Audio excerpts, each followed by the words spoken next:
Assalamualaikum warahmatullahi wabarakatuh. Assalamualaikum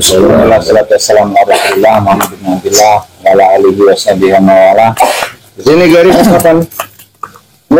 Alhamdulillah para sahabat-sahabat, kita pada siang hari ini bersilaturahmi ke Ponpes Hibatus Sa'diyah, lembaga pondok pesantren Salafi 12 PAN yang diasuh oleh beliau Kiai Haji Hibat.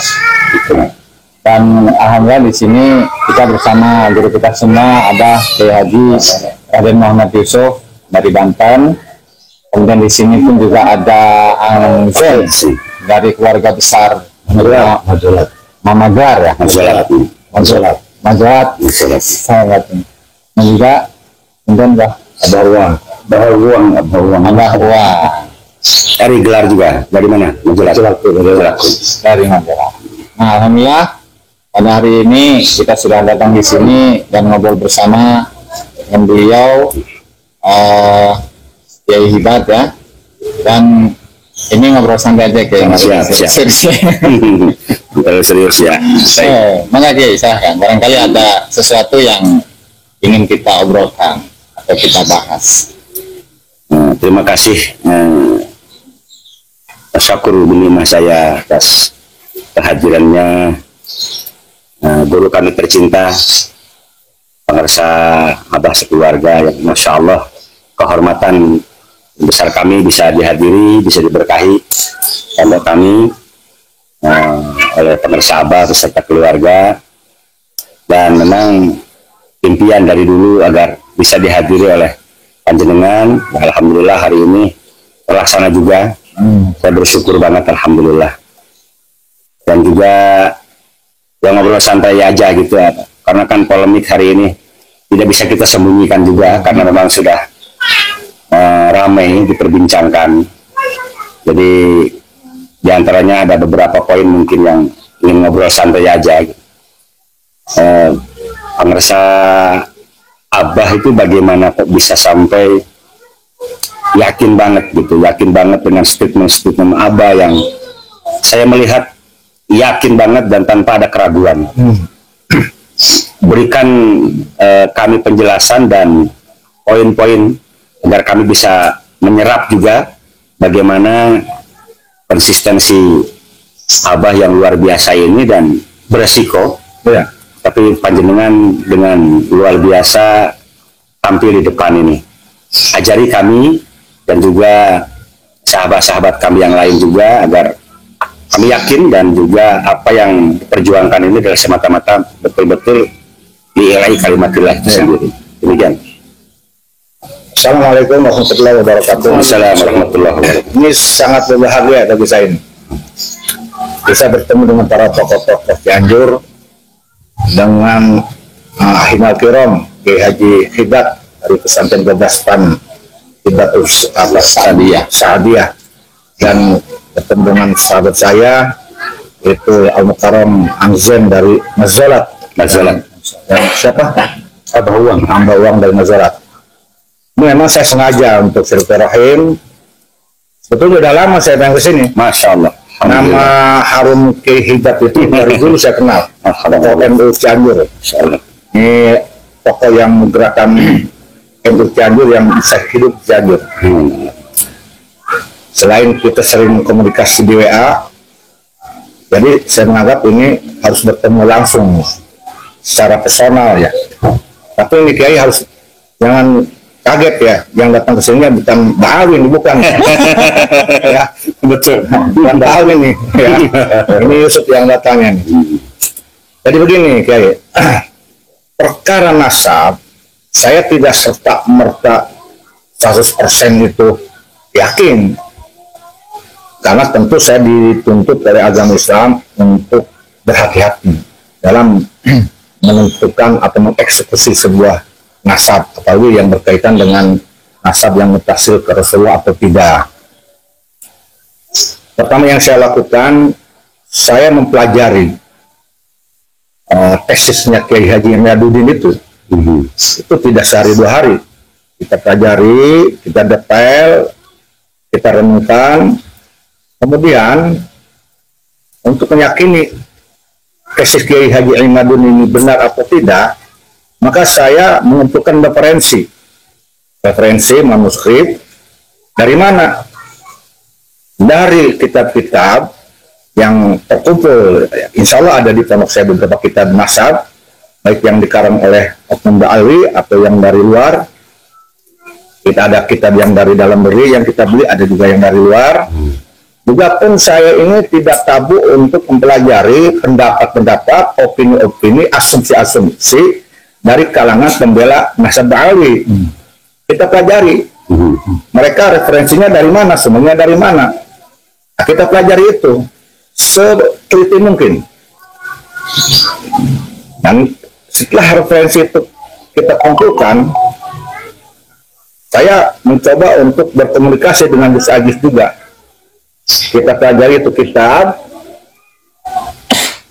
Sejauh mana ini kesahihannya, yang mana yang lebih sahih, mana kendalanya, mana titik lemahnya.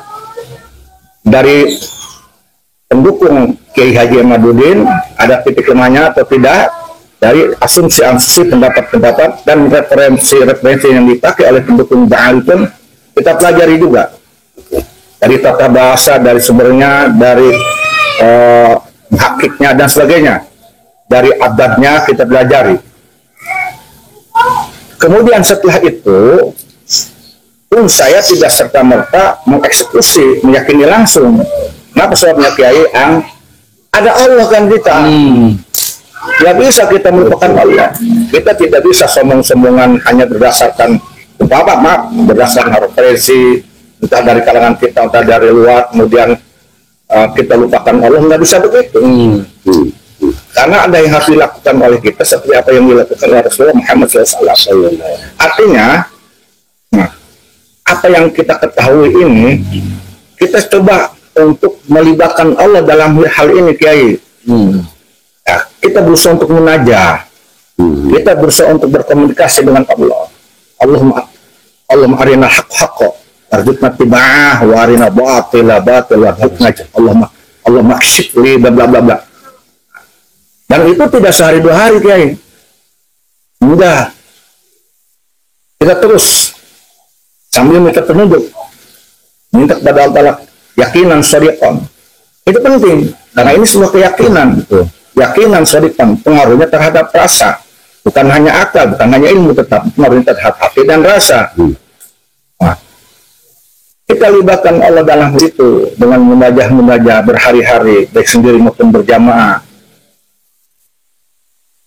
Maka tentu kalau kita melibatkan Allah, Allah akan urus. Karena kita berusaha menjadi orang yang netral. Ketika itu sebuah persoalan diserahkan kepada Allah, kita menjadi orang yang netral. Maka dipersilahkan Allah yang memberikan kepada kita mana yang terbaik. Dan itu pun tidak serta-merta sehari dua hari. Ketika banyak prosesnya ada ikhbar dari Allah, nggak bisa kita langsung kita yakin enggak juga. Kita pelajari lagi terus, tidak sehari dua hari, terus kita pelajari sampai ada titik memang itu tidak meragukan. Nah, ketika ada sinyal itu sinkron antara khabar minallah dengan data-data kita, referensi dan sebagainya, baik dari kita sendiri yang tesis Kiai Haji Imad maupun dari yang atau Jaiyah yang Oknum Ba'alwi atau Mukhyiddin Ba'alwi, siapapun dia, baru kita bisa menyimpulkan sambil tidak lepas dari doa. Nah, ketika memang itu sebuah kebenaran minallah dijawab oleh Allah, itu tentu akan masuk ke dalam rasa, ke dalam sofia. Di dalam istilah ahli tarekat itu ada sofia. Karena kita betul, karena kita menggunakan fasilitas la ilaha illallah. Kita menggunakan karomah fadilah la ilaha illallah di dalam tarekat. Saya yakin bahwa la ilaha illallah itu mengurus seluruh urusan, termasuk urusan mazhab, urusan zahir maupun batin, langit maupun bumi. Nah, disitulah kehati-hatian saya. Tidak mungkin Allah menjadikan kalimat la ilaha illallah sebuah kalimat yang agung, bahwa itu tidak ada pengaruhnya untuk perkara nasab ini. Nah, efek dominan la ilaha illallah itu pasti menuju rasa zakiyah tadi, timbul pada keyakinan. Dan itu bukan hanya itu, menimbulkan juga keberanian kita mengungkapkan kebenaran, dan menimbulkan pula rasa tidak gentar, tidak takut ketika kita menyuarakan kebenaran. Nah, itulah kehebatan aromah la ilaha illallah. Jadi setelah itu baru saya bicara, baru saya mengatakan, baru saya mengeksekusi ibaratnya. Jadi saya tidak bersama Kiai langsung ikut Justice ya langsung. Iya, ikut bebek anut ke Kiai Haji Imad. Tidak begitu. Tidak begitu. Sama proses dulu. Ini harus proses. Kiai Haji Imadudin boleh dengan tesisnya. Saya, walaupun saya akrab dengan Kiai Haji Imadudin, walaupun Kiai Haji Imadudin seorang alim yang saya tahu kealimannya bagaimana, ini bisa begitu. Saya harus hati karena ini menyangkut nasab orang. Yang jika saya salah, bahaya saya di sisi Allah, bertanggung jawab. Makanya saya melibatkan Allah Ta'ala dengan wasilahnya karomah, zikir la ilaha dan yang lain. Nah, proses itulah terpadu, maka membuat menjadi sebuah natijah, sebuah keyakinan bagi saya, dan bukan hanya keyakinan tadi, tapi sebuah keberanian untuk mengatakan yang keyakini benar dikatakan, dan juga menimbulkan rasa tidak takut, tidak gentar ketika menyampaikan kebenaran itu sendiri. Itu kira-kira yang saya lakukan seperti itu. Jadi saya melihat beberapa keputusan ini berawal dari Muqaddimah 1, Muqaddimah 2, Muqaddimah 3. Akhirnya ya dari tasawur ini sampai pada konsep tasdiknya tidak gampang ternyata. Betul. Jadi saya melihat Abah ini bertanggung jawab secara ilmiah dan juga kontemplasi dengan komunikasi secara batiniah yang luar biasa. Jadi tasawur ini, Abah ini tingkatannya sudah bukan tasawur, tapi udah makomnya udah ke tasdik. Dan ini luar biasa. Saya dapat mendengar penjelasan langsung, dan tadi demi liidharil haq. Iya. Resikonya kan tangan kanan kita adalah bulan, tangan kiri kita memegang matahari. Itu, dan Abah ini berani melewati hal seperti ini. Dan juga mengenai seorang kiai muda yang luar biasa ini, saya boleh mengatakan mungkin beliau orang pertama yang paling berani, dan saya yakin keberanian beliau ini, Kiai Imadudin maksud saya, berhujjah atau berdalil, dan walaupun beresiko besar, saya itu bertanya-tanya, berani sekali statement-statement yang beliau keluarkan, yang artinya betul-betul zulzilatil ard, betul-betul menggoncangkan bumi Nusantara ini. Apakah ini adalah sebuah isyarah ataupun apalah namanya, mu'allafah atau apa itu, ilafat atau apapun. Yang jelas saya melihat ada sinyal-sinyal aulia utis'ah. Itu kayak semacam tumbuh kembali, dan kecintaan kita ke Wali Songo kita akui, kita mulai memudar pada waktu itu. Dan hari ini kita bisa merasakan ada kebangkitan. Nuhud ini saya bisa merasakan. Nah, kok bisa sehebat itu? Siapakah beliau ini sebetulnya gitu? Kiai Imad itu siapa beliau ini? Tokoh muda ini siapa sih gitu? Walaupun pernah satu alma mater dengan saya waktu di Sukabumi, tapi saya gak begitu dekat sama beliau. Jadi saya ingin dari pemirsa Abah ini, siapa beliau ini sebetulnya gitu? Baik, Kiai. Insyaallah bidillah bidillah. Wallahu a'lam bishawab. Kiai, saya mengenal Kiai Haji Imadudin itu bukan hanya ketika pemilik nasab. Ya, sekitar tahun 2005 itu saya sudah akrab dengan beliau. Jadi ketika itu saya dengan Kiai Haji Imadudin dengan tugas Mogi memang suka sekali mempelajari tentang nasab. Tapi bukan nasab yang berkaitan dengan da'awi ketika itu. Kami mempelajari nasab-nasab yang berkaitan dengan mutasil tidaknya di antara kami ini nasabnya ke Sultan Maulana Hasanuddin Banten, ke Sunan Gunung Jati. Yang kedua, yang ke Sumedang. Nah, Jadi ketika itu kami mengumpulkan siapa kira-kira orang yang merasa dirinya bernasab ke Sultan Maulana Hasanuddin, siapa yang bernasab ke Sumedang. Nah itu kita pelajari. Jadi bukan baru kali ini Haji Imad belajar nasab, bukan salah besar. Betul. Kita dari tahun 2005 saya akrab. Salah besar ada orang menilai Haji Imad itu tidak belajar nasab. Tahun 2005 sudah belajar nasab. Saya terus Nurdin dan Kiai Haji Imad di antaranya itu. Jadi saya itu sering bertemu dengan Kiai Haji Imad di rumahnya. Kiai Haji Imad pernah ke pondok saya, kita berdiskusi, kita mencari. Memang di antara tiga yang paling dominan, yang paling cekatan, yang paling rapi itu mencari nasab-nasab yang berkaitan dengan Wali Songo, ya. Bukan hanya dengan Sultan Hasanuddin Sunan Gunung Jati Sumedang, tetapi kepada Wali Songo yang lain. Itu memang terus Moge. Di antaranya itu yang dia paling hafal nama-nama wali-wali siapa-siapa, beliau paling hafal. Luar biasa penghafalan kecerdasannya. Nah, salah besar, saya bilang tadi, salah besar kalau ada orang mengira Haji Imad ini tidak mengenal nasab, bukan ahli nasab. Salah besar. Karena dari tahun 2005, 19 tahun kemudian. kita Penelitian lebih dari 10 tahun. lebih dari 10 tahun. Bahas ini ya. Ya, tentang nasab itu. Lalu siapakah Kiai Haji Imaduddin itu? Apakah itu alim-aliman, ngaku-ngaku kiai, orang biasa tidak ngaji? Itu salah besar juga Kiai. Kiai Haji Imaduddin dari sisi nasab, dia memang salah satu turunan orang-orang mulia. Dari turunan wali-wali yang ada di daerah Kresek. Dan dari garis yang lain dia turunan dari, ada kaitannya ke Sumedang. Dan juga ada kaitan yang ke Madura juga. Ya. Kemudian sejarah pesantren beliau, guru-gurunya bukan orang sembarangan. Betul. Beliau salah satu murid dari Kiai Haji Sanja, namanya Sanja Kadukawan, dan selesai itu alfiahnya. Dan salah satu murid dari Kiai Haji Tubagus Hasuri kalau tidak salah, Serang.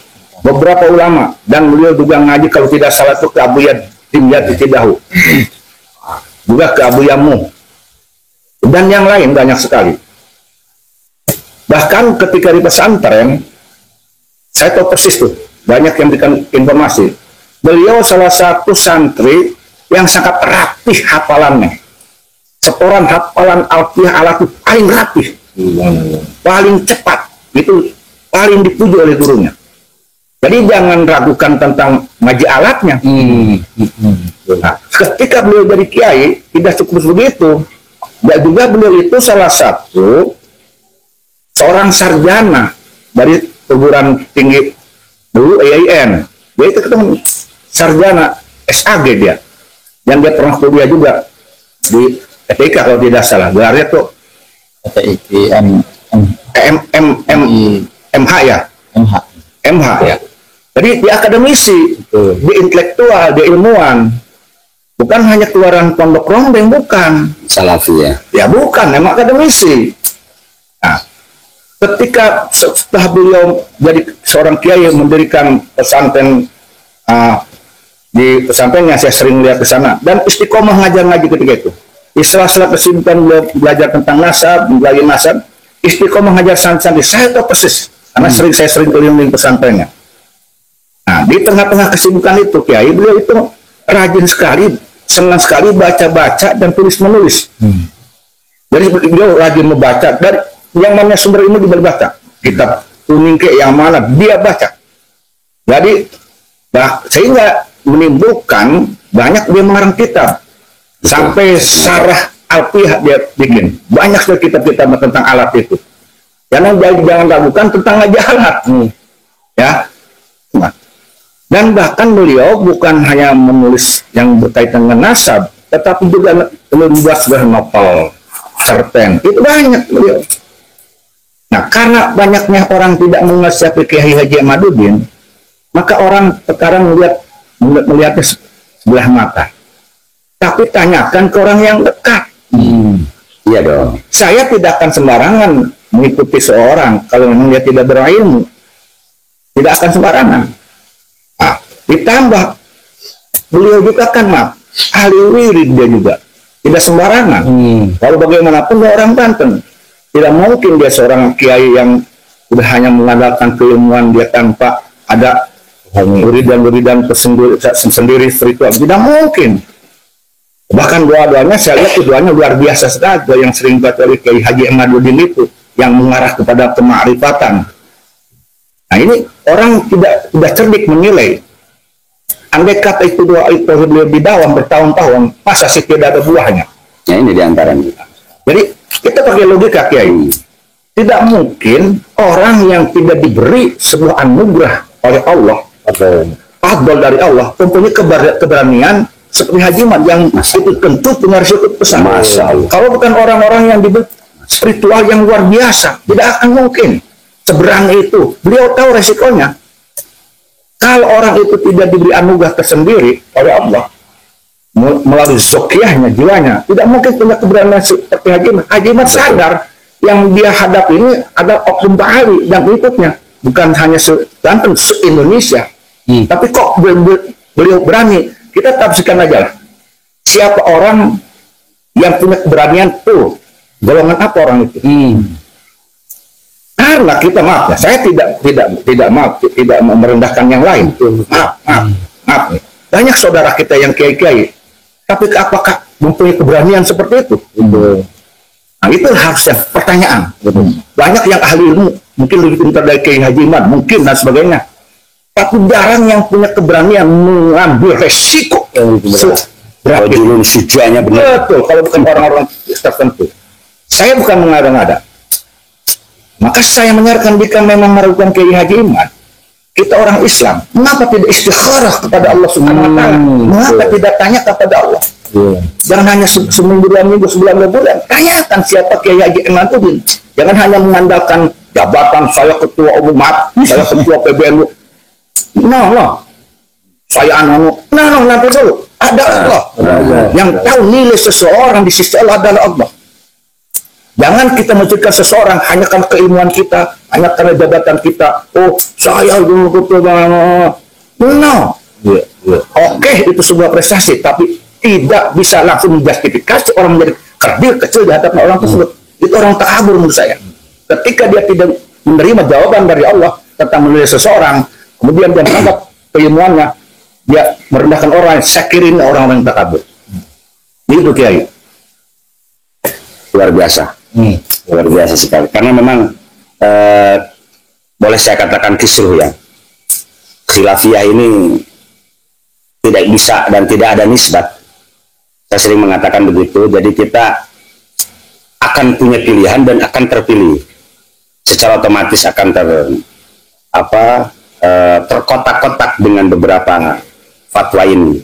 Dan tidak ada ketiganya, hanya 2. Karena menurut saya ini masuknya ke Qadiyah Syartiyah Munfasilah ya, Maniatul Jami wal Khulu.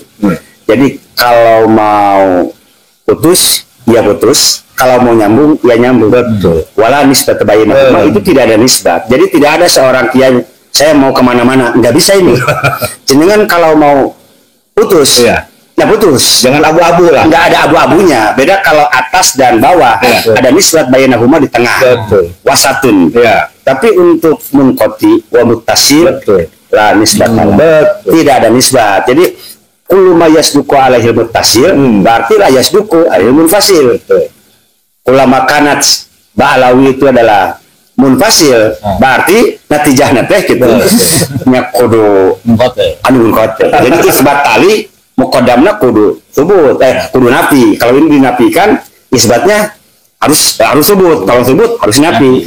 Itu nggak bisa nisbat bainahuma karena itu bisa kosong 2 nana, itu bisa 2 nana. Maniatul Jami wal Khulu. Jadi nggak bisa kita ngomong begini, saya mau kemana aja, ya nggak bisa. Cuman tadi sujanya ini keberanian untuk menyatakan sikap. Saya yakin ditimbang dengan keilmuan yang ada di masing-masing para masyayikh, para ustadz, sebetulnya sudah bisa menilai. Cuman satu lagi aja, keberanian. Keberanian ini gitu. Karena ulamanya ini benar, ulama nggak ada nisbat. Makanya ayolah yang mau mendukung, yang tidak mendukung, tapi dengan cara maslahat. Karena kan ini masalah tesis, artinya masalah tasawur, isbatnya menggunakan ilmu. Ya kalau mau menakdu, karena qadhiyah manqudah ya, setidaknya dinakdu dengan menggunakan ilmu juga. Karena kita bukan fight antara preman dan ulama. Jadi tolong yang agak preman-preman sedikit, barbar dikit, agak kepinggiran. Karena ini masalahnya ilmiah gitu. Saya sering mengatakan bahwa prototipe untuk perdebatan bermunadharah ini adalah Imam Zamakhsyari dan Imam Ghazali dalam hal debat masalah qudrah. Ketika ini menggunakan ilmu, ini menggunakan ilmu. Tidak apa, kan Imam Ghazali secara jumhurnya kan kalah sebetulnya oleh Imam Zamakhsyari. Kan kalahnya sama cewek sebetulnya. Tapi kan ini adalah prototipe. Kita yang punya ilmu atau apa, mau menyanggah, mau ma'arodoh, atau memankudoh, atau memamnu'ah sebuah dalil yang dikemukakan oleh Kiai Iman. Alangkah baiknya kalau kita menggunakan, tidak main, udah stop, berhenti, nggak bisa. Ini harus diselesaikan. Karena takutnya ya ke akar rumput nanti. Akar rumput yang lebih repot. Jadi itu abah saya luar biasa ini mendengar. Ini baru sekelumit ya. Ya Imad ini ternyata backgroundnya luar biasa. Artinya lain ecek-ecek nih gitu. Ecek-ecek. Ya bisa kapanpun kita ngobrol sama beliau. Langsung tasawur sebelum tasdik. Dan satu lagi abah ini. Kan ada beberapa kitab-kitab ya yang biasanya ke syuhro dan istiqadah tadi. Apakah ada waktu-waktu tertentu syuhrohnya dari ada bidayah lah, ada min sampai ilahnya hatalaan berarti. Nah minnya ini di mana? Apa di abad? Apa bicaranya? Terus ketika saya juga membaca beberapa kitab termasuk Syajaratul Mubarakah juga, termasuk juga Burqatul Musiqah. Abad yang berbeda tentunya ini semua di antara yang 15 dan yang 9 ini. Dan memang ngeri juga gitu, saya ngeri juga ketika sudah membaca ini. Masya Allah. Tapi menurut Al-Fakir ya, kalau menggunakan konsep Al-Munadharah ini cukup rumit juga sebetulnya, Pak. Cukup rumit. Artinya per hari ini saya tidak menemukan baik dari kalangan pembela dari Ba'alawi sekalipun yang menggunakan hujah yang mukabil, tetapi menggunakan hujah yang di luar dari itu. Jadi ada disebutnya nyambung sih, gitu nyambung. Cuman kan lebih ke husnudzan tadi, ke syuhrah tadi. Jadi sampai hari ini bantahannya belum terbantah sebetulnya menurut Al-Fakir. Saya berharap nanti ke depan ada beberapa orang semacam Gus Wafi dan sebagainya yang mau memberikan hujah yang qabul, diterima, dan akhirnya kita orang yang mencari ilmu pun dapat faidah dari itu semua gitu. Oh begini cara debat yang baik, cara debat yang sehat. Dan mengenai syuhra wal istifadah itu sendiri dan beberapa referensi kitab yang yakin betul dari 19 kitab nasab diantaranya dengan perbandingan dari beberapa hujah seperti menggunakan Syekh Nawawi sendiri dalam kitabnya pernah mengatakan Bani Alawi, Al-Imam Ibnu Hajar Al-Haytami juga pun mengatakan. Nah itu menurut abah bagaimana itu? Begini, dalam hal syuhur wal istifadah, kita semua kan tahu oknum Ba'alawi ini berpegang pada syuhur wal istifadah di zaman Abu Bakar Al-Asyakran, abad 9. Ali bin Abu Bakar Asyakran. Abad 9 aja itu diterima oleh mereka-mereka sebagai syuhur wal istifadah. Abu Bakar Al-Asyakran aja diterima. Lalu apakah kita tidak akan menerima kitab-kitab sebelum Abu Ali Asyakron? Yes, aulawiyahnya begitu. Betul. Abad 9 aja kita terima. Kita terima. Oh, pemenang. Atau meneh sebelumnya gitu. Logika mana yang bisa menolak? Kalau ini kita kata waras. Lalu apakah kita tidak boleh memuliakan kitab dan ulama di abad sebelum Ali Asyakron?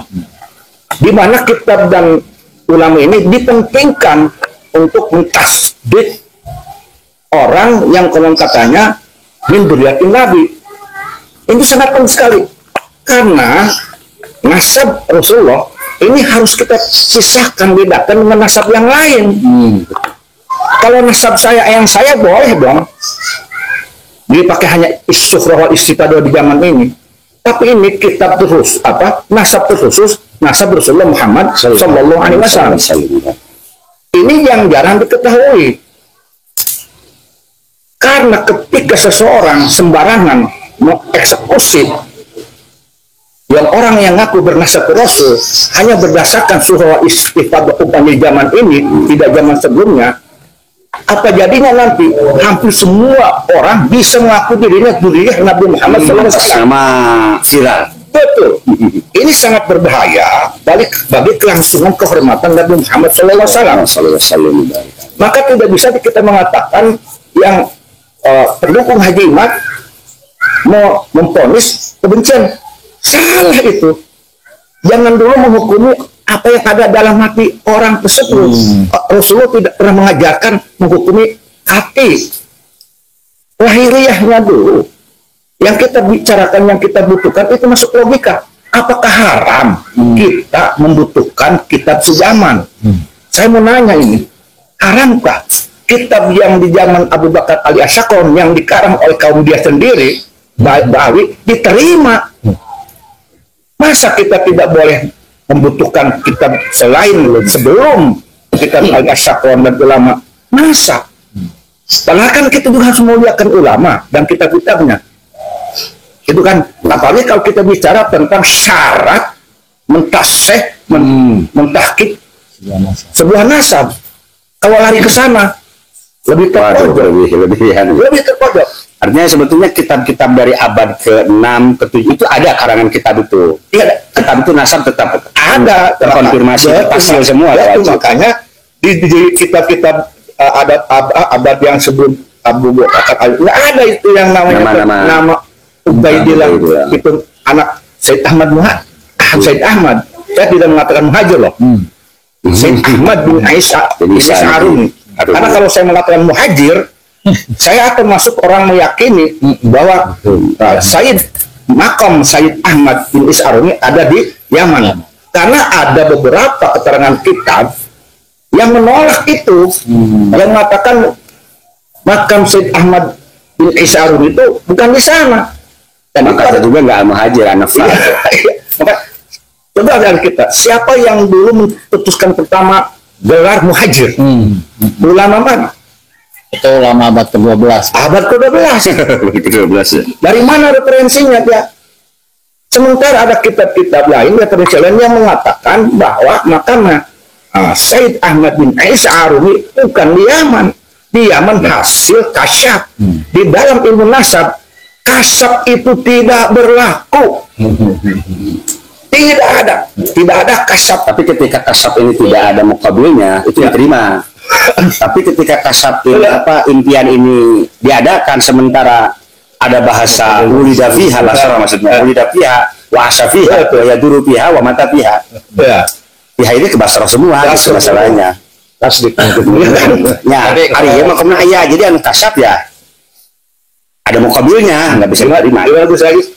Tapi kalau untuk nasabah alawi itu kan dikatakan diisbat oleh banyak ulama-ulama yang diantara disebutkan kayak Syekh Nawawi, Banten, kemudian Ibnu Hajar Haytami, Syamsuddin Sakhawi dan lain sebagainya. Artinya, apakah ulama-ulama ini bisa dikatakan sebagai orang-orang yang provokasi atau apa ini? Iya, bahasa begitu ya. Artinya mereka ini karena melihat tokoh-tokoh yang mereka temui, melihat akhlaknya, ilmunya dan lain sebagainya, kemudian melihat klaim mereka sebagai keturunan Nabi lalu dipercaya saja. Artinya apakah tokoh-tokoh ulama-ulama itu bisa tertipu atau hanya berdasarkan husnudzon saja dalam menyebutkan nasab mereka gitu? Iya, kan begini. Khusus kitab Kebulijen ya, kalangan Kebulijen Nawawi. Saya meneliti sekali itu. Apakah benar Syekh Nawawi tadi mengisbat nasab Ba'alawi hanya karena sebuah karangan kitab berjudul Kebulijen? Makanya di sini diperlukan keahlian tata bahasa dan grammar. Juga diperlukan juga dia penguasaan sejarah. Kenapa sebabnya Syekh Nawawi mengatakan itu dalam kitab? Saya mengamati itu, yang menurut penilaian saya, wallahu a'lam bishawab, Syekh Nawawi tidak sedang mengisbat, hanya sedang mengakhbarkan apa yang beredar di masyarakat dan sesuai dengan karangan-karangan dari kaum Ba'alwi, dijelaskan di situ. Tidak sedang Mahkamah Sidko itu. betul. Contohnya gini, umpamanya di Cianjur beredar bahwa Kiai Haji Hibab asli Cianjur, turunan Cianjur, beredarlah surah wal istiqyaq tado. Anggen seorang alim tentu berdasarkan apa yang diberitakan, karena Anggen bukan seorang peneliti dan tidak berposisi ketika sebagai pentahqiq pengisbat. Maka tentu ketika mengarang tentang Kiai Haji Hibab, apa yang didengar oleh suara masyarakat, kan ditulis bahwa Kiai Haji Hibab ini orang Cianjur, bla bla bla. Apakah salah Kiai Haji Anggen? Tidak. Tapi ketika kemudian umpamanya ada yang penasaran dengan Kiai Haji Hibab ini, siapa sih sebetulnya, benar nggak tidak nih apa yang ditulis oleh Anggen? Datanglah Gus Aziz Jaduli. Kemudian Gus Aziz Jaduli berkorespondensi langsung berkonfirmasi bertemu ke Kiai Haji Hibab. Ternyata Orang Martapura ya. Ketua Martapura. Oh, tidak cukup begitu Kiai Gus Aziz menanyakan lagi. Benar. Ke sana. Wah. Oh mana iya. hasilnya? Nah. Maka Syekh Nawawi dalam ini menurut saya boleh dikatakan seperti halnya Anggen membariskan tentang ini. Nah, makanya saya perlu bertanya ke orang yang mengatakan Syekh Nawawi itu mengisbat nasabnya Ba'alwi. Saya akan tanya, sejak kapan Syekh Nawawi itu menjadi pengisbat? Apakah kitab itu kitab nasab? Bukan juga, itu kan kitab nasab, ya kan? Tentang hukum nikah. Tentang hukum nikah itu. Kecuali Syekh Nawawi Tanaro ada bab khusus menulis tentang kitab nasab. Oke, bisa kita terima itu betul Syekh Nawawi sedang mengisbat. Kita tadim kasih itu. Ini kita pikir hanya menjelaskan katakanlah prolog. Syekh Nawawi dalam kitab Ukhuduliyin itu prolog menjelaskan istilah Ba'alwi ini.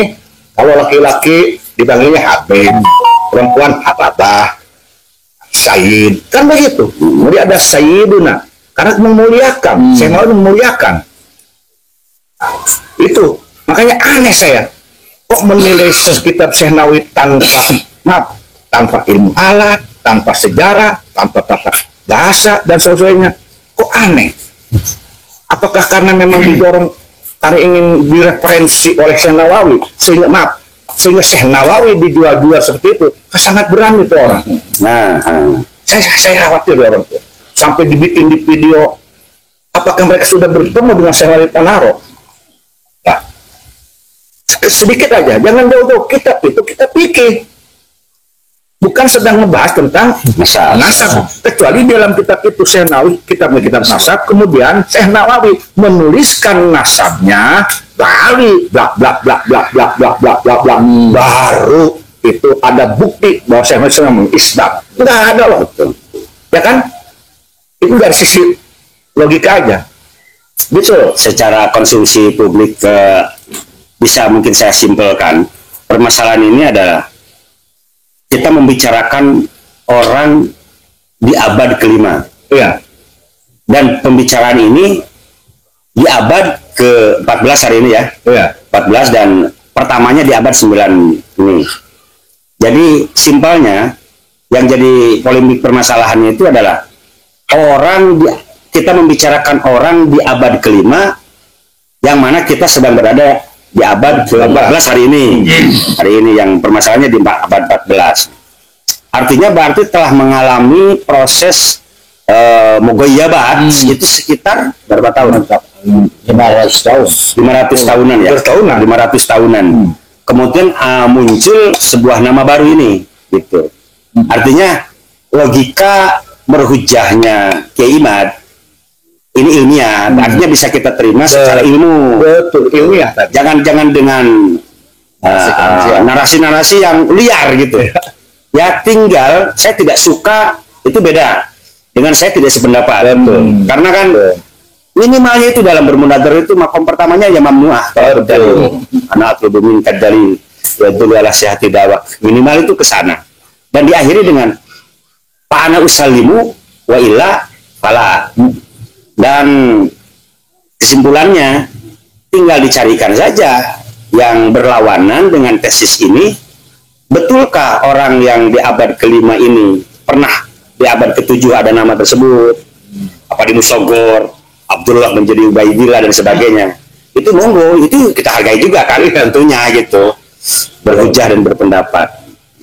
Dan saya takutnya orang-orang awam ikut mendengar dengan menatijahkan pribadinya. Betul. Sehingga majelis kita hari ini dianggap sedang melakukan konstruksi kebencian. Betul. Ini berbahaya. Sangat gitu. berbahaya. Saya tidak ke sana. Saya tidak ke sana. Kami siap menerima juga hujah dari siapapun gitu kalau memang ada.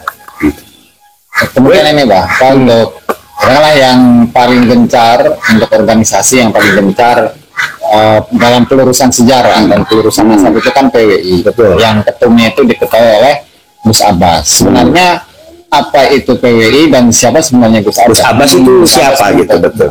Oke, ini emang penting diketahui oleh sahabat kita, khususnya rekan kita yang ada di Cianjur.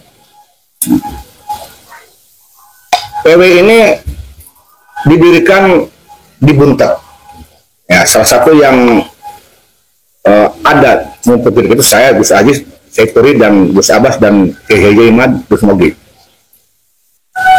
Kita semua sudah tahu nama PWI Perjuangan Wali Songo Indonesia Laskar Sabdillah. Maka hasil Mukernas itu ketua umumnya itu Gus Abbas Buntet. Dan penasehatnya mutlak itu Syekhul Mukarram Abu Yah Mutadi Cidahu. Penasehat seluruh Indonesia PWI dan Laskar Sabdillah itu Abu Yah Mutadi Cidahu. Masya Allah. Lalu siapakah Gus Abbas Buntet?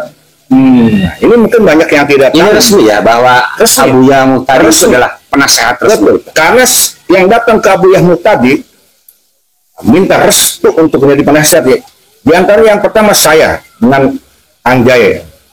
Kemudian beberapa bulan kemudian ketika PWI ini sudah mulai akan besar, maka kami bertiga, saya, Kiai Haji Engadudin, Gus Abbas, kemudian mampir lagi, soal lagi ke Abu Yah Mutadi Cidahu untuk minta izin ridhonya Abu Yah Mutadi Cidahu, dan Abu Yah ridho dan mendoakan.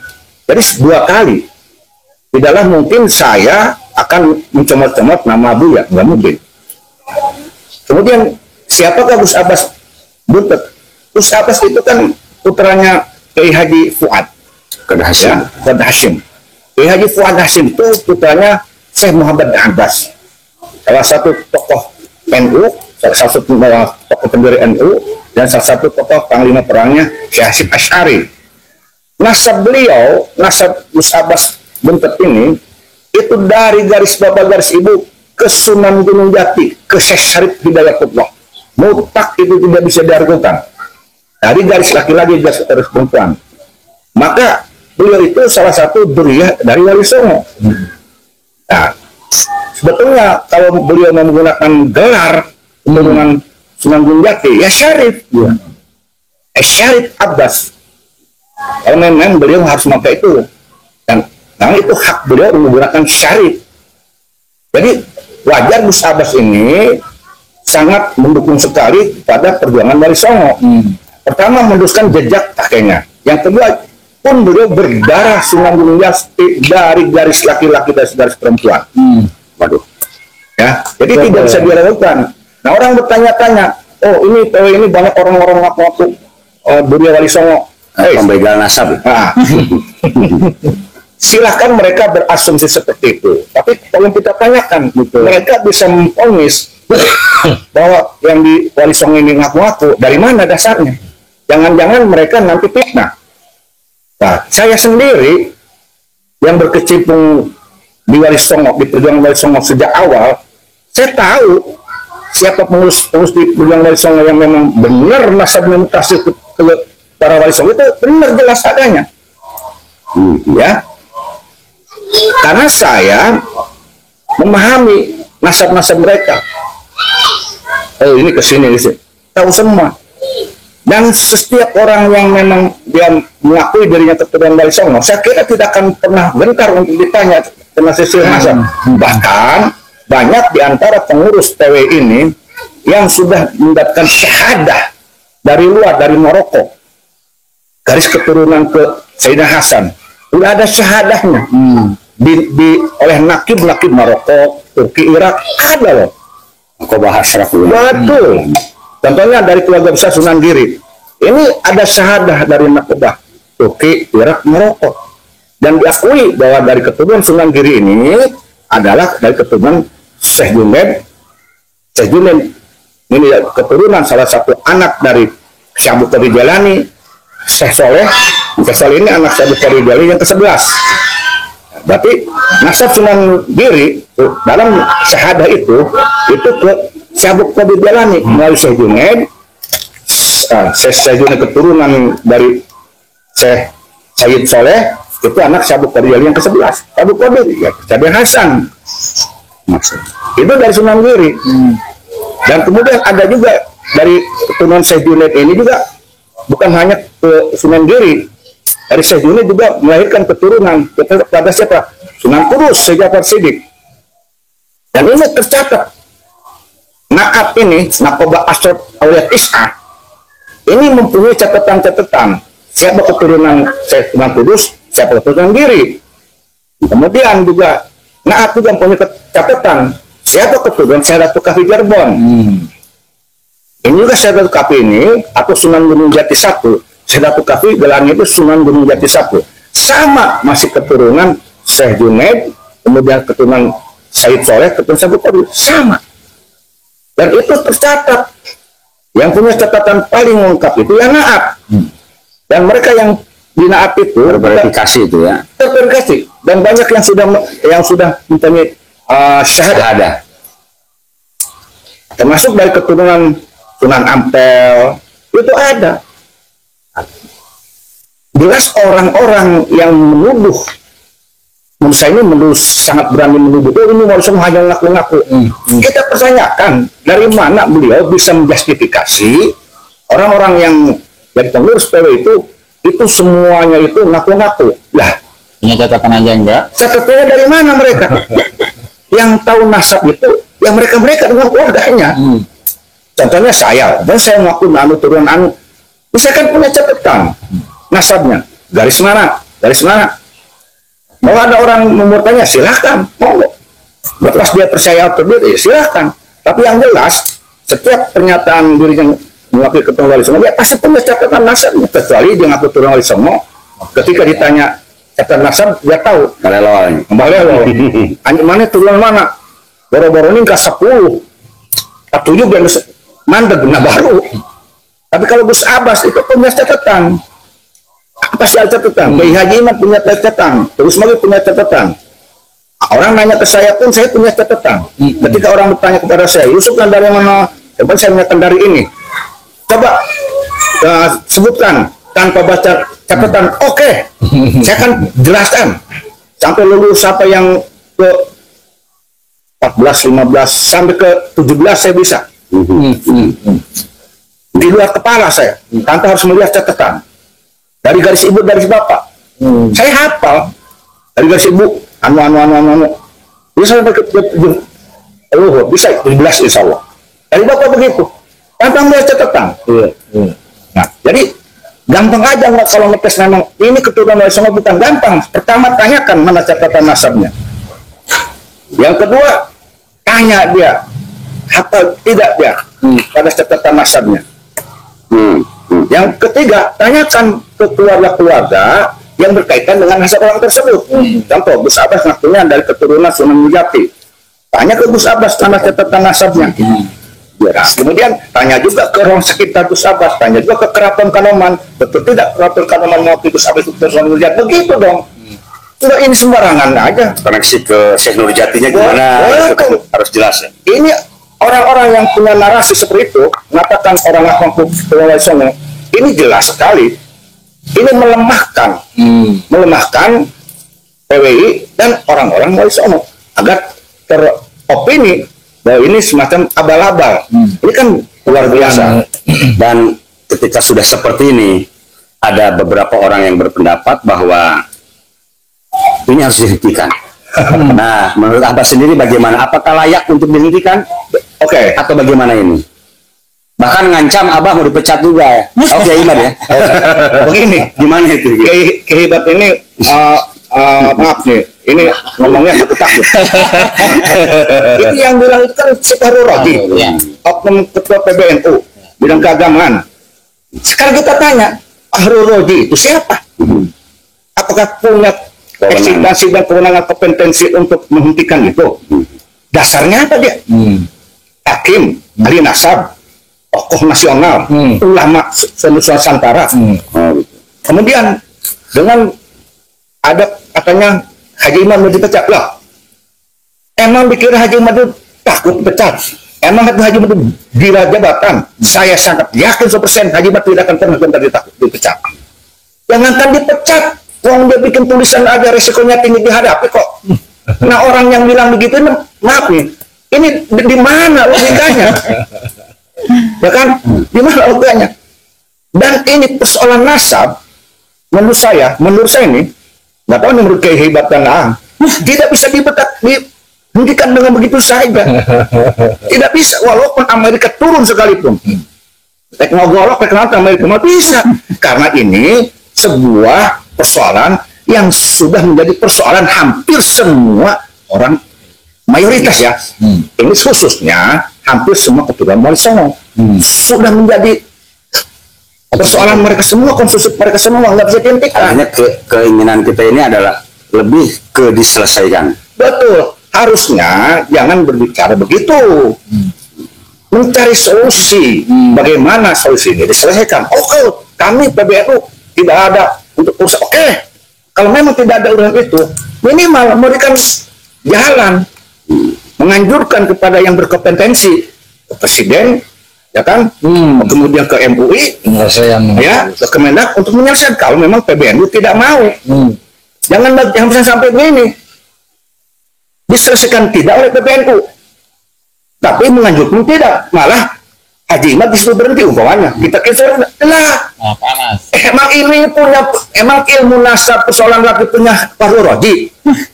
Nah ini kan lamun kurang hambatan mah. Terus terkahari ya sampai karena tulang balungan terkahari. Ya kan? Ini sangat sama sekali ini ucapan menurut saya maaf, menurut sangat memalukan betul ini. PBNU. Saya bicara PBNU karena dia bicara PBNU. Saya kan melihat dialog antara Haji Imad dengan beliau. Saya bicara PBNU karena dia bicara PBNU. Ya kan begitu. Ini kan, aduh, ya, lamun cukup orang Banten mah, aing urut dada nggak ada yang ngomong si Fahru Roji. Nah, untuk eta PBNU itu boga duit gitu, belum mak. Mau jadi ketua PBNU selain manehna, bingung kan? Saya khawatir kalau ada pemberhentian ini gitu, bola liar ini ke akar rumput. Justru begini, Kiai Haji berbahaya. Gitu. Justru Kiai Haji Imad, yang saya khawatirkan pemerintahan Haji Imad bukan Haji Imad aja. Ini nanti ada feedbacknya. Feedbacknya, menurut saya ini, dugaan saya, ini nanti pengaruh besarnya kepada NU di akar rumput. Ini harus dipertimbangkan. Ini harus dipertimbangkan. Khawatirnya, saya ini bicarain saya ini sayang NU. Iya, siapapun. Saya ini sayang NU. Kita sepakat. Saya secara struktural pengurus NU. Kultural pengurus NU. Dan darah saya ini darah tokoh NU. Karena buyut saya adalah salah satu Dewan Mustasar NU pertama kali di Banten. Wow, itu buyut saya pribadi. Saya darah beliau. Jadi ketika ada orang bicara NU, nah tentulah saya pun punya kaitan. Udah nggak boleh tingkat sama itu, Ya kan? Ya tadi. Nah ini harus dicatat oleh Fahru Roji sendiri. Jadi jangan takut-takut di Haji Imad dengan pemberhentian. Jangan. Mestinya menurut saya orang seperti Fahru Roji ini merangkul jiwa NU. Orang NU secara struktural mesti berjiwa NU. Jangan sampai dia orang NU secara struktural tapi rasa Ba'awi. siapa saja dia yang berbicara mendeklarasikan dirinya saya pengurus NU, maka dia harus punya rasa NU. Maka rasa NU ini rasa yang ngomong, rasa NU rasanya dakwahnya Wali Songo, rasa NU rasa yang merangkul, rasa NU rasa yang memberikan solusi terbaik, bukan kebencian, bukan sentimen, bukan tuduh-menuduh. Ini apaan? Ngomong aja belum apa, buzzer, tetek mengek. Dari mana? Apakah diajarkan di perguruan tinggi sampai gelar doktor mengajarkan untuk mencaci orang, menuduh orang, buzzer dan sebagainya? Dokter model apa? Nggak ada itu mata kuliah dokter untuk mengajar dari saya melihat Roy Surya itu luar biasa, bahwa di kalangan Nahdliyin ini kita kehilangan karomat kita. betul. Bahwa soal Haji Ibat sih karena sih kamu bertanya ini Haji Ibat kayaknya kayak takut mau kayak gini. Ya, Roy Surya itu siapa Kiai? Roy Surya Namanya, Wahya. Surya. Beliau kan mengatakan bahwa karomat di Nahdliyin mulai ditinggalkan. Tabayun ini loh.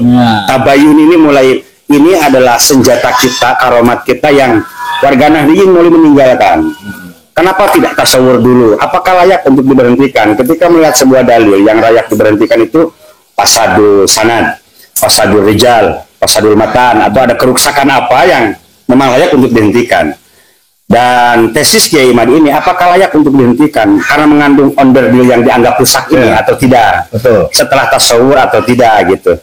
Karena yang kita bicara sebetulnya bukan keseluruhan, tapi organisasi dan warga Nahdliyin itu sendiri. Karena yang respon ke Bahalawi ini hanya Nahdliyin loh ya. Nahdliyin Muhammadiyah sudah selesai. Kalau boleh saya katakan lebih radikal, Muhammadiyah dan Persis lebih ana bari minhum gitu loh. Hanya kita saja. Dan orang-orang kita mau mau aja gitu di apa istilahnya ya, di impera seperti ini hari ini. Bukan nanti saya mohon maaf nih Kiai, saya tetap dulu nih. Apa itu? Saya mau nanya dulu. Ini Kiai ini ngomong sama saya. Kiai ini kalau mesin ada takut enggak? Aduh, saya paling kurang ini kalau kurang. Makanya saya ingin berijazah ke Abah ini. Masya Allah. Saya ini paling agak kurang serah kalau dengan orang yang ada rasa takut. makanya saya sebagai kambing gitu loh ya. Ketika berhadapan dengan harimau, saya harus menjadi harimau itu. Itulah, saya mengakui ini. Jadi ijazahi saya oleh Abah, keberanian panjenengan dengan bertanggung jawab gitu loh. Ini yang termotivasi saya gitu.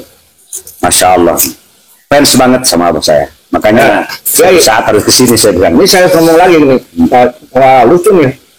Bicara yang tadi itu tentang bagaimana perdebatan antara Ki Haji Ahmad dengan Farul Raji. Misalkan ngomong ya, yang di YouTube itu ya. Saya kan mengikuti itu. Ya, saya nonton juga. Itu masih untung tuh Ki Haji Ahmad ngomong. Namun orang ngomong mah, lamun Ki Haji Ahmad berbeda lama aja. Langsung cek saya ya. Ulah Kiai ulah nongol. Terlalu mahal harapan si Farul Raji mah. Benar. Kiai Haji Ahmad nggak bilang ke saya, makanya ketika dia nongol, aduh kata saya ini, apain Haji Ahmad sama Farul Raji?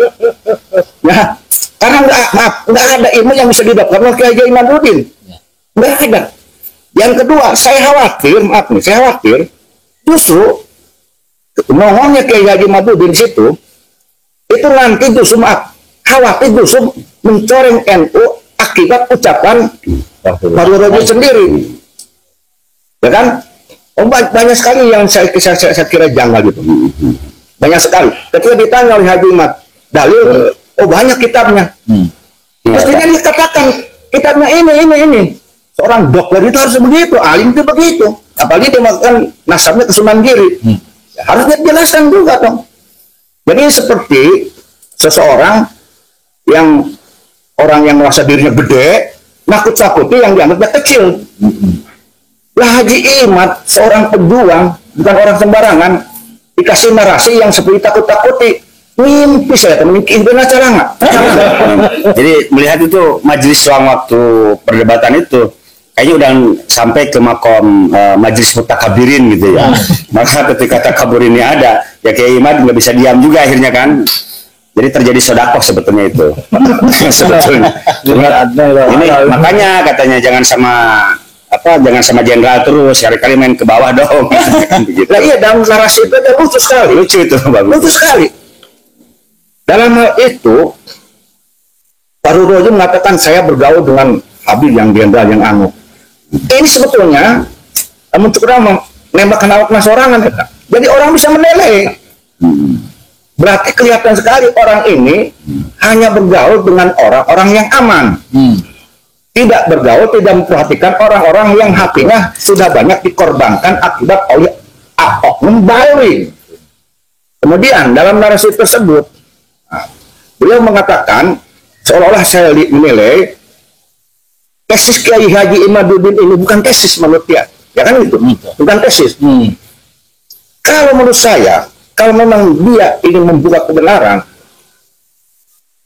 tulisan Haji Imad mau berjudul tesis atau tidak, tapi kalau elatnya, nih kita elat nih, kalau elatnya ini berkaitan dengan nasabawi yang dianggap itu tersambung ke Rasul, ya lawan, ya patahkan.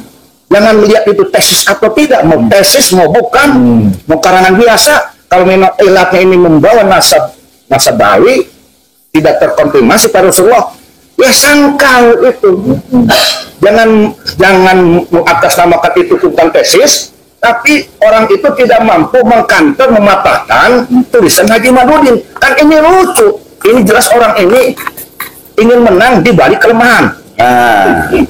Ya kan, benar nggak?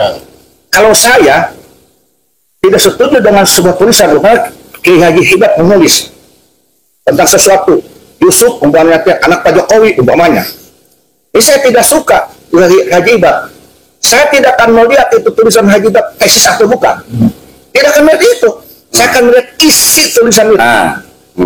Tapi saya ngomong ke Haji Hibad, Haji Hibad dia menuliskan aing anak Pak Jokowi, sigana main aja kepusing hayang nyandung kata-kata.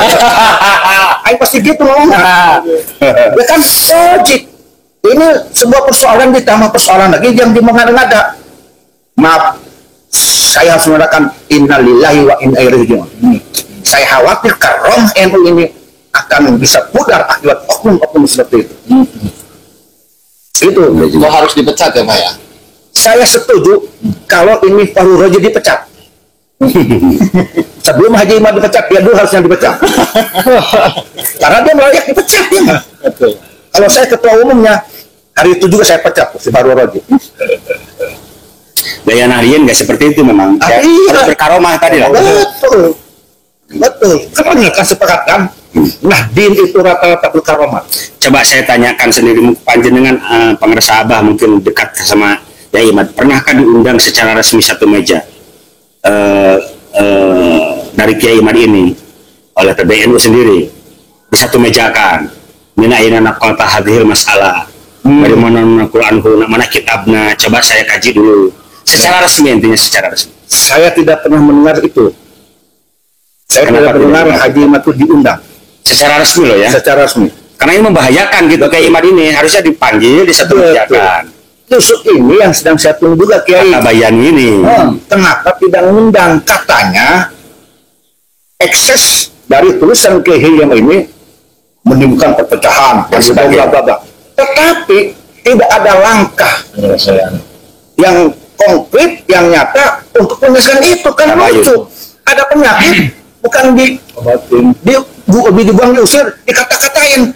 Dia mau yang lawan eta. Terus ayat apa penyakit? Oh itu penyakit, ini penyakit, ini. Tapi itu diubaran. Lucu eta di mengaran tuh ngalimbun gitu. Mau beres-beres eta sosok umat. Lain diubaran ya? Diubaran. Kan lucu. Mestinya ini berbahwa mereka bilang, oknum itu bilang, akibat tesis Haji Imad, akibat tulisan Pak Imad kata dia, ini eksesnya begini. Perpecahan Abu Domba, kan penarasan nasi buruk. Berarti kan itu ada penyakit menurut anggapan dia. Mestinya sebagai seorang NU, rasa NU, ya aktif, hilangkan itu penyakit. Elatnya dulu dihilangkan. Elatnya dihilangkan. Jangan hanya dikata-katain. Menurut saya ini bukan rasa NU ini.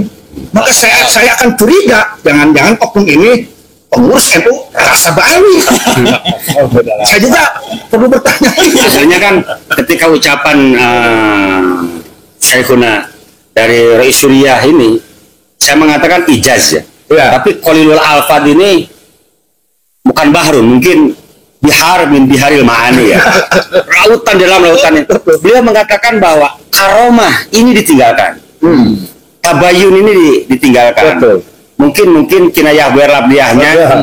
Kenapa nggak diundang beliau ini? Betul. Liar banget di YouTube-nya gitu loh. Kenapa sampai aja liar saya gitu loh, gini. Satu meja dulu. Betul. Harapan saya begitu sih gitu. Sehingga setidaknya terminimalisir. Ya. Ini betul ya, berarti belum ada ya secara resmi. Belum ada. Saya yakin kalau Kiai Haji Madu ini diundang Dengan senang hati. dengan senang hati. Dia bilang, karena itu yang beliau tunggu. Itu yang beliau tunggu. Aneh. Kiai, ente ini ngerepotin semua nih bangsa ini, unsur-unsur bangsa semua ya repot, ribut. Aneh itu berstatement itu dalilnya dari mana? Coba kitabnya dikumpulkan, besok hari kita ketemu resmi, saya ingin tabayun. Lisan yang telah Anda ucapkan, lisan yang telah Anda tuduhkan, Betul. lisan yang telah Anda hukumkan dan tetapkan, itu harus bertanggung jawab secara ilmiah. Saya tunggu. Mestinya seperti itu. Jangan ini mah jawabannya menurut pendapat Anda. Bahaya. Bahaya. Saya jadi Haji Imad itu juga menurut pendapat Anda. Artinya dia mengaku Ahlussunnah tetapi berkonsep Mu'tazilah gitu. Ada rayukum, wa rayuhum, rayuhunna. Ya repot lah. Kita kan punya sistem. Tidak akan ada selesai kalau begitu. Nahdlatul Ulama itu kan diibaratkannya kereta api, dia tidak bisa berhenti mandek di mana saja, tapi harus stasiun by stasiun. Sementara yang diisi sekalipun, masinis sekalipun gitu, supir sekalipun kan harus sesuai tertibnya gitu.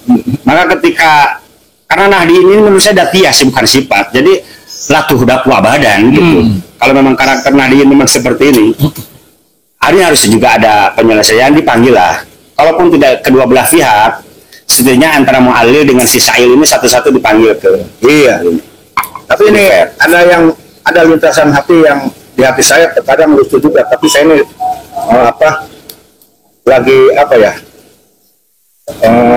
mungkin sebuah hayalan, mengandai-andai. Kalau saya Haji Ibad, saya tuh kalau melihat situasi seperti ini ya, oknum seperti itu, saya tuh pengen jadi ketua PBN dulu. Tapi berhaya ya. Iya, saya pengen jadi ketua. Tapi mungkin wujud. Pengen jadi ketua PBN. Kenapa? Oh, saya akan punya keuntungan di sini. Minimal saya akan bela Bali. Karena saya pasti ada uangnya, ada amplop bagi saya. Untuk saya bagi saya beli amplop nanti. Jadi karena saya ini bukan ketua PBNU, ya beli amplop. Karena nggak ada yang ngasih uang kepada saya. Kalau saya jadi ketua PBNU nih, makanya saya itu pengen jadi ketua PBNU. Itimad lagi salah ya. Tapi kamu kok di mawar, itimad. Walaupun tarik. Menurut Ang bagaimana ini? Dari tadi soalnya tawadu terus gitu. Iya, ada kalimat memang kayak tadi ya, kesempatannya memang harus ada tabayun, pemanggilan secara resmi. Yang itu yang diharapkan oleh Madura, oleh struktural di bawah, kultural di bawah juga begitu. Seharusnya ini bola liar itu tangkap betul-betul, tabayun secara betul, pemanggilannya secara resmi. Itu yang diharapkan oleh kultur secara resmi berarti ya, pemanggilan secara resmi. Agar tidak bola liar tadi. Ya, tidak bola liar. Ini kan seolah-olah istilahnya kalau bahasa kita di aping di kapal terus bola liar nggak diselesaikan kan gitu. Misalnya sengaja bola liar terbang terus. Kan ada statement umum ya, seperti dari ketua PB juga statement umumnya banyak, tapi kan belum secara resmi. Nah itu yang diperlukan kan resmi juga, legalitasnya jelas. Berani banget ya teman-teman. Saya pun jadi terprovokasi terus. Kalau menganggap saya tidak berani ya saya katakan memang belum ada keberanian saya. Makanya terus sering hiji wani gitu. Bahaya lah menjeng. Makanya saya berharap dari mulai hari ini Allah memberikan keberanian yang full khususnya pada saudara saya ini Kiai Haji Ibat itu.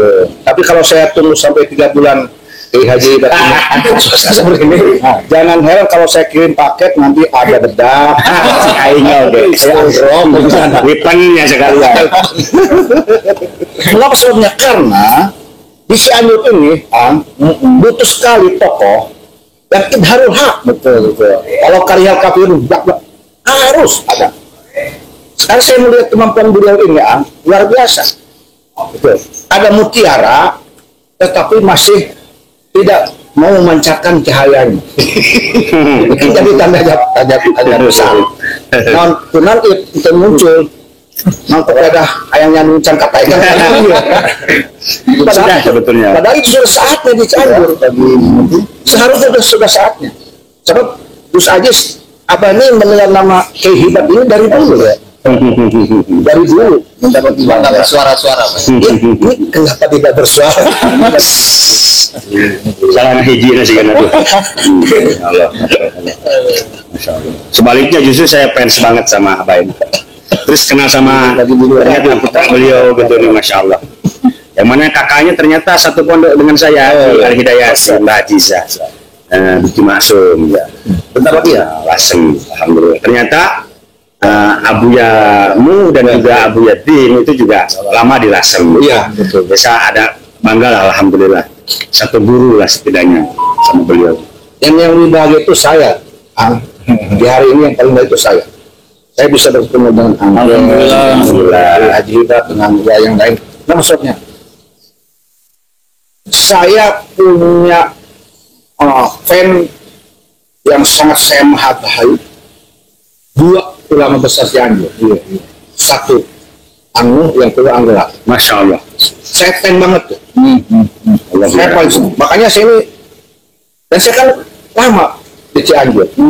Saya sempat rumah tengah dengan orang Cianjur. Dan ketika saya di Cianjur ini, ya jarangnya ke Anggelang, kan Anu. Nah, dan ketika sekarang ini bertemu, apalagi yang masih ketemu dengan Anggelar, ini sebuah kado dari Allah bagi saya. Mengingatkan kembali saya ketika dulu bertemu dengan Haji Hibat. Nah, ini mudah-mudahan ini ada pengaruh besar. Amin. Jadi saya menunggu sekali orang Cianjur ini berkarakter seperti 2 tokoh itu. Itu luar biasa. Seorang ulama Nusantara, seorang ulama pribumi yang sangat berpengaruh.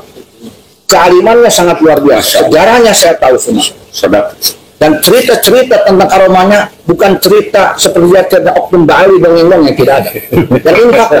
Tapi pertanyaan ini, kenapa sejarah kedua tokoh ini ya ada diberitakan, tapi seperti kurang diminati oleh orang Cianjur sendiri? Kenapa? Mestinya sudah saatnya cerita-cerita, berita-berita, sejarah-sejarah ulama-ulama Nusantara, termasuk ulama Cianjur ini diangkat. Saya yakin di Cianjur bukan hanya Angnu dan Anggelar, tentu Syekh Saktibi, Syekh Putri banyak juga. Kenapa ini tidak diangkat?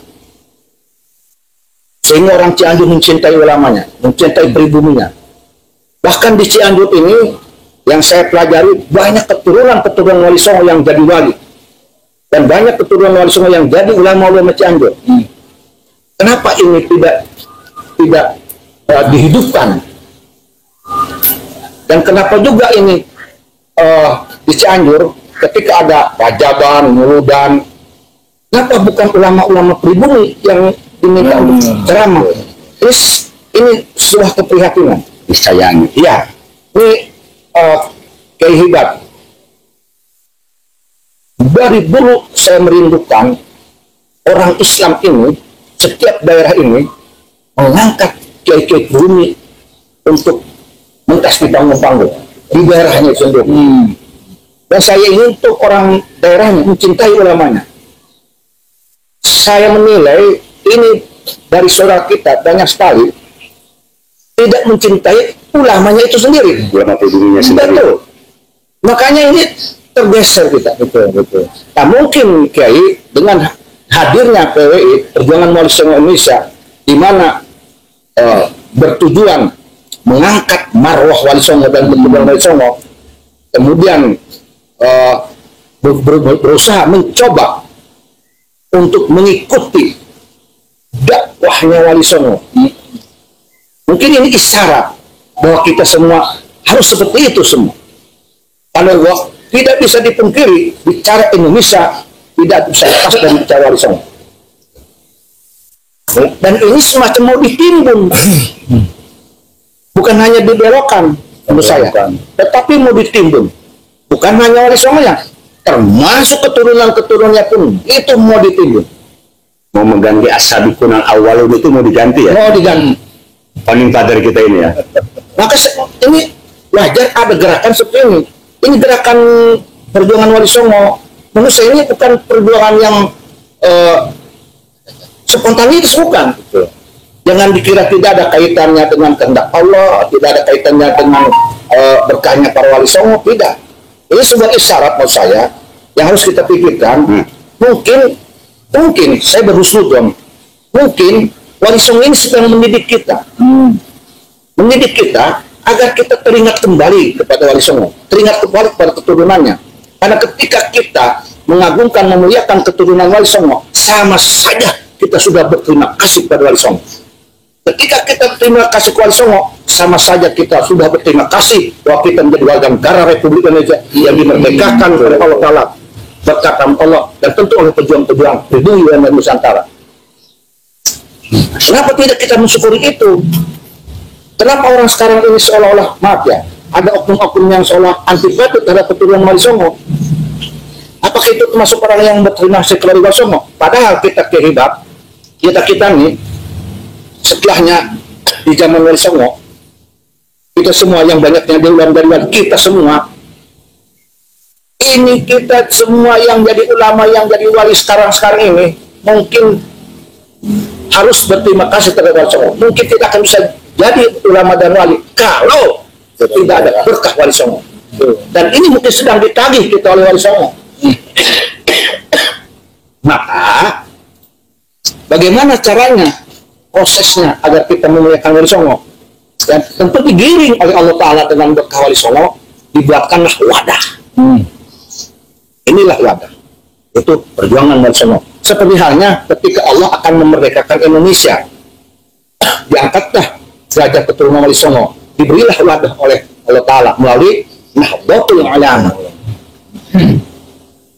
Maka Nahdlatul Ulama ini dulu ada Muhammadiyah, ya kan? Nahdlatul Ulama lahir, kemudian Muhammadiyah. Maka sekarang mungkin ada lagi keturunan Wali Songo yang tercecer, yang mungkin masih banyak mayoritas keturunan Wali Songo yang tidak ada di Nahdlatul Ulama, masih banyak kan, tidak terstruktural. Yang tercecer ini mungkin oleh Allah diwadahi lagi di perjuangan Wali Songo. Inilah cara Allah memuliakan Wali Songo dan keturunan Wali Songo dari zuriyah laki-laki atau perempuan, dan termasuk mewadahi muhibin Wali Songo dan muhibin yang dari keturunan Wali Songo. Maka inilah wadahnya perjuangan Wali Songo. Gitu loh. Ini harap, ini husnuzon saya pada Allah Ta'ala. Tetapi silakan dipelajari. Maka saya tidak setuju kalau ada orang belum apa-apa sudah nyinyir terhadap PWI, rasa sebut nyinyir terhadap pengurus-pengurus PWI, nyinyir terhadap keturunan. Ini harus dipertanyakan kecintaan mereka terhadap Wali Songo. Jangan-jangan mereka tidak berterima kasih kepada Wali Songo. Mereka tidak sabar jadi kiai, tidak akan jadi kiai menurut saya kalau tidak ada berkah Wali Songo. Mereka tidak akan jadi ulama besar kalau tidak berkah Wali Songo. Maaf nih, dari selalu bukan karena bertanya abai kalau menurut saya. Kamu Wali Songo sebelum Akun Habib, kemudian mereka ngalahin datangnya 18 Wali Songo abad 15 loh. 15. Kan lucu, yang tua diadakan mau digeser oleh yang tua. Itu itulah kehebat. Terus ini kan saya melihat nama pesantren itu ya, lembaga Hibatus Sa'diyah, lembaga pondok pesantren Salafi 12 Fat. Itu silsilah keilmuannya kemana gitu? Apakah ke Balawi atau kemana? Halo. Emang perlu tanyakan. Ya nyambung sama Abah tadi. Nah, Saya berharap banget gitu bahwa Cianjur sebagai pusat pendidikan agama Islam yang kuat, bahkan sudah menjadi opini pada waktu itu bahwa namun Aranjin yang bisa balago kudu ngalamunna di Cianjur. Karena 12 fan ini ya sorok, bayan, mani, nahu, kopiah, syair, arud, istiqoq, munadharah, khat dan insya dan nubuh 12 fan ini 98% apa? Itu adalah kitab-kitab karya Mama Syatibi. nah kan? Jadi ternyata Mama Syatibi ini bukan ulama yang ecek-ecek. Kitab Al-Fathiyah, orang pertama di negara kesatuan Republik Indonesia yang membawa kitab Ghoyatul Mantiq Syamsiyah, itu Mama Syatibi loh. Jadi saya berharap ada semacam apa ya, cloning Mama Syatibi generasi jilid kedua. Jadi bahwa Cianjur ini identitas kita adalah kaum santri yang tidak lepas dari termasuk Bilagah tadi. Makanya banyak orang meninggalkan akhlak, adab, cara mencari ilmu hari ini. Mereka meninggalkan tertib dan syarat-syarat mencari ilmu, seperti menggunakan adab-adab tadi. Nanti saya mau nanya nih, jujur nih, apakah ini Mama Syatibi Mama gelar ini Ba'alu bukan? Setahu saya bukan. Beliau Beliau Nusantara hasil pribadi. bukan Ba'alu ya, bukan ya? Siapa saja Mama yang Syatibi itu berasal dari Tasikmalaya. maka siapa saja yang bernasab bersanad ke beliau, maka tentu beliau ya dan pecinta Wali Songo dong Mas Al-Fakir dari abah saya berguru ke Mama Sujai Ciharasas. Mama Sujai Ciharasas itu berguru kepada Mama Syatibi, Gentur Kaler, dan Mama Kurtubi Gentur Kidul. Dan Mama Syatibi berguru kepada Mama Sujai Gudang Tasikmalaya. Mama Sujai Gudang Tasikmalaya itu berguru kepada Syekh Hasan Mustafa Bandung. Dan Syekh Hasan Mustafa Bandung ini salah satunya bergurunya kepada Syekh Nawawi Al-Baghdadi tersebut. itu maksud saya tuh. Dan Syekh Nawawi itu bergurunya kepada Al-Imam Mufti Syafi'i, Mufti Makkah, Zaini Dahlan Mufti Syafi'i, pengarang kitab Jurusaniyah Al-Radil Wahabiyah. Dan Imam Zaini Dahlan juga berguru kepada Al-Imam Ibnu Hajar, Imam Zainuddin Al-Malibari, Fathul Mu'in. Fathul Mu'in berguru kepada Imam Ibnu Hajar Al-Haytami. Dan Imam Ibnu Hajar Al-Haytami berguru kepada kitab Asnal Matalib Al-Imam Al-Hafidz Zakaria Al-Ansori. Imam Zakaria Al-Ansori. Tapi tahu ini ada Ba'alawi enggak ya? Al-Imam Al-Hafidz Zakaria Al-Ansori ini kan berguru kepada Al-Imam Ibnu Hajar Al-Asqalani, Sahih Fathul Bari. Kemudian kepada Imam Al-Iraqi, Imam Al-Iraqi kepada At-Ta'uddin Al-Athari. Kemudian berguru kepada Abi Zakaria Muhammad Syaraf An-Nawawi. Dan Imam An-Nawawi ini berguru kepada Imam Al-Ardabili. Imam Al-Ardabili berguru kepada Imam Muhammad bin Yahya. Ini Muhammad bin Yahya ini apa ini? Bukan. Benar. Muhammad bin Yahya itu kan mondoknya dulunya di Abi Hamid Muhammad Al-Ghazali. Dan Imam Al-Ghazali ke Imam Al-Haramain itu sendiri. Imam Al-Haramain ke Abdul Al-Juwaini. Abdul Al-Juwaini ke Imam Abu Bakar Al-Bakilan. Kemudian Abu Bakar Al-Bakilan ke Imam Al-Maruzi. Imam Al-Maruzi ke Imam Al-Ambati. Imam Al-Ambati ke Imam Abu Sirej. Imam Imam Al-Muzani, Imam Al-Jibuni, Abi Abdullah Muhammad bin Idris Syafi'i, Imam Syafi'i ke Imam Malik ke Imam Nafi', Imam Nafi' ke Abdullah bin Umar, Abdullah bin Umar kepada Rasulullah. Ya, termasuk saya juga mempelajari nasab-nasab dari Keguruan itu ya, Ya. bukan nasab. nasab dari Mama Gelar, nasab Sehuna, Mama Syekh Syatibi. Syatibi.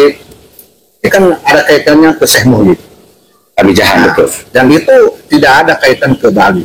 Itu mereka semuanya itu keturunan bangsawan-bangsawan yang dari Sunda. Sudah. Kaitannya dengan Pajajaran dan sebagainya. Kaitannya dengan Sumedang dan sebagainya. Itu jelas dari keturunan kerajaan Islam. Dua tokoh ini. Terus kenapa saya ini sangat cinta cinta Cianjur, cinta ulama Cianjur, cinta tokoh-tokoh Cianjur. Jadi saya bilang, guru saya sanad keilmuannya itu ke Syekh Syatibi. Guru saya ngaji kitab, nyari kitab kuning. Guru saya langsung, ini sanad kitabnya, sanad ilmunya ke Syekh Syatibi. Makanya dalam pertemuan ini Kiai Ang, saya berharap ini orang Cianjur ini menjaga ulama-ulama Cianjur, tokoh-tokoh Cianjur, jangan sampai nasabnya dibelokkan. Ini kewajiban bersama. khususnya dua tokoh itu jangan sampai dibelokkan, karena saya menduga ada oknum Ba'alwi yang sedang memang mencari tokoh-tokoh terkenal di satu daerah manapun, itu akan berusaha untuk diba'alwikan. Ini tugas dari kita semua, khususnya orang Cianjur, khususnya dari orang NU dan juga dari PWI. Jangan sampai itu dibelokkan. Dan kemudian harusnya diangkat kembali sejarah-sejarah itu. Itu yang apa, yang Idahul Kratonia. Iya. Ya, karangan Mama Sempur itu sendiri kan, Idahul Kratonia membahas khusus tentang akidah Mujassimah Al-Wahabiyah sendiri. Artinya ulama-ulama Nusantara ini karya manuskripnya luar biasa. Mama Syatibi ini karya-karya kitabnya, masya Allah, Al-Fatihahnya, Anasirul Ulum, kitab-kitab benar-benar kitab ngarannya kitab cadas betul, yang hari ini tidak dikonsumsi oleh warga Cianjur. Makanya kalau setiap Ramadan saya mengadakan pasaran 12 fan, itu sepenuhnya dominan itu karya-karya Mama Syatibi. Karena kalau kita mau menggunakan pasaran kitab 12 fan, menggunakan ya kan, Imam Ma'ani, Bayan Bade, Johar Makmun, mau beres 23 hari mah. Maka ada risalah-risalah kecil karangan Mama Syatibi ini yang harus kita lestarikan. Nah, itu diantaranya kitab-kitab yang sering saya kaji itu ya, karena betul-betul saya mahabbah kepada Mama Syatibi. Beliau ulama, benar-benar ulama. Insya Allah. Nah, ini makanya hanya kewajiban Angzen ini. Sebagai terah dari gelarnya kuat banget beliau ini. Harus nih. Karena namun Angzen pengen melempem, tadi itu ya dikirim dia pengen Ya benar tuh. Parah ya mah. Di androk lah yang mau dibiar. Masya Allah. Makanya cukup nih. Barakallah. Ya. Mungkin sebelum ditutup ada closing statement dari apa? Ya, izin. Saya hanya berharap pertemuan kita ini adalah pertemuan yang diridhoi oleh Allah. Allahumma amin. Pertemuan yang bermanfaat kepada umat, tapi khusus kepada keluarga besar kita di Cianjur dan kepada seluruh Cianjur. Dan semoga Allah berikan rahmat berkah kepada semuanya. Amin. Dan saya berharap ini di Cianjur ini lahir bangkit tokoh-tokoh ulama besar yang bisa mengangkat marwah Wali Songo dan keturunannya, dan bisa menjaga negara kesatuan Republik Indonesia tetap berpancasila Bhinneka Tunggal Ika, dan menjaga kondusif aman damai Indonesia. Kita bersama-sama TNI Polri untuk selalu menjaga Indonesia dan Cianjur untuk kondusif dari segala sesuatu paham atau kelompok yang sifatnya radikal, arogansi, terorisme, dan yang lainnya. Itu yang saya harapkan dari pertemuan ini. Tanggal closing statement. Cukup. Barangkali itu saja sahabat-sahabat ya, obrolan kita pada siang hari ini. Mudah-mudahan membawa pencerahan untuk kita semua dan semoga bermanfaat untuk kita semua. Amin ya rabbal alamin. Demikian dari saya, wallahu a'lam bishawab. Wassalamualaikum warahmatullahi wabarakatuh.